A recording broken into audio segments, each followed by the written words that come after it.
So today, let's talk about this 60-volt DEWALT grinder. Go out and grab one. You're not going to be disappointed. I've been using this now for almost a year and I've had no issues with it.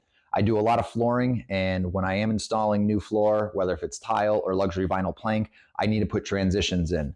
Now, the existing floor that's already there, which is normally tile, is going to need to be cut.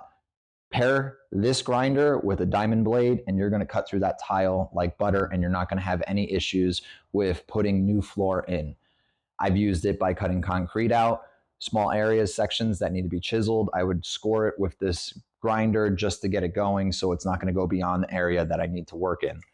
As you can see from some of these examples I'm going to put up right now, that it is a workhorse. I've never had any issues with it.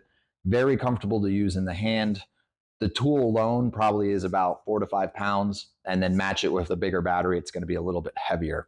Now, it also does come with a handle that you could screw into the left or right side to kind of give you a little bit more secure balance when you are using it. Particularly when I use it, I don't need that because I'll be using it upside down and I will be going left to right to cut out a transition area. The grip is soft, very durable, and the brushless technology is absolutely amazing. I highly recommend it. You're not going to be disappointed if you pick this one up today.